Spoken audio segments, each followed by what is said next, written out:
Il 20 gennaio invece alle ore 12:40 il procuratore generale di Roma trasmetteva il complesso carteggio a questo Ministro. Conviene sinora notare che la comunicazione della Questura di Torino era pervenuta al Ministero ad arresto già effettuato. Con gli ultimi atti del caso Al-Masri si apre alle 12:15 l'informativa alla Camera del Ministro della Giustizia Nordio, che ricostruisce le questioni giuridiche della vicenda del generale libico accusato di violenze e torture, scarcerato e rimpatriato, vicenda che vede indagati i ministri Nordio e Piantedosi e la Premier Meloni. La qualità di indagato iscritta nel registro citato è sottolineata in grassetto nella informazione di garanzia. Devo dire che l'ho vista con una certa tenerezza questa sottolineatura che io sarei persona indagata. Una notizia informale dell'arresto è stata trasmessa via email da un funzionario Interpol alle ore 12:37 di domenica.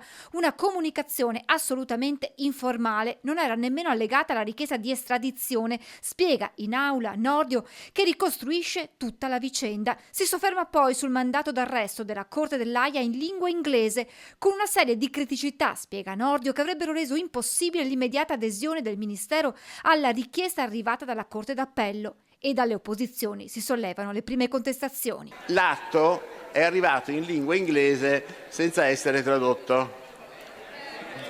Vabbè. Il ministro Nordio si sofferma poi sulla documentazione della CPI, una sessantina di paragrafi in cui vi è tutta la sequenza di crimini orribili addebitati al catturando. Sottolinea il guardasigilli, vi è un incomprensibile salto logico, le conclusioni del mandato di arresto risultavano differenti rispetto alla parte motivazionale e rispetto alle conclusioni.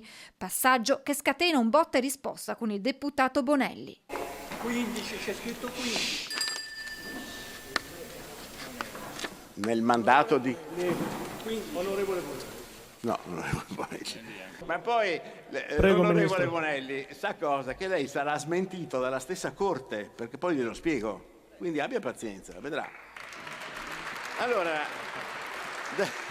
perché vedete, la cosa che più mi stupisce è che non avete letto le carte. Avete discusso sul nulla. Al termine della sua informativa, Nordio fa un'ultima considerazione. Quello che mi ha un po' deluso, anche se non è arrivato inaspettato, è stato l'atteggiamento di una certa parte della magistratura.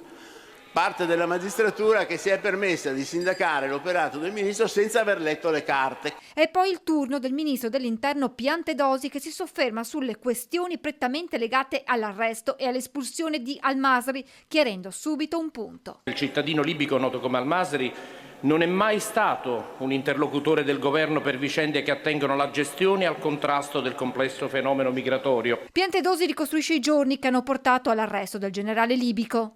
Il 21 gennaio ha adottato un provvedimento di espulsione per motivi di ordine pubblico e di sicurezza dello Stato. Un passaggio poi sulle modalità dell'espatrio. La predisposizione dell'aereo già dalla mattina del 21 gennaio rientra tra quelle iniziative a carattere preventivo e quindi aperte ad ogni possibile scenario.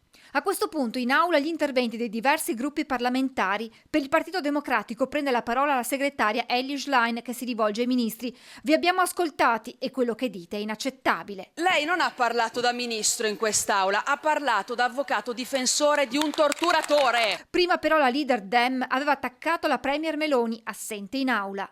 Meloni ha mandato i suoi amici ministri in aula, un atteggiamento da presidente del Coniglio. Attacco al Presidente del Consiglio anche dai banchi del Movimento 5 Stelle con Giuseppe Conte. Oggi c'è una grande assenza del Presidente Meloni. Scappa dal Parlamento, scappa davanti agli italiani. È un atto di grande viltà istituzionale.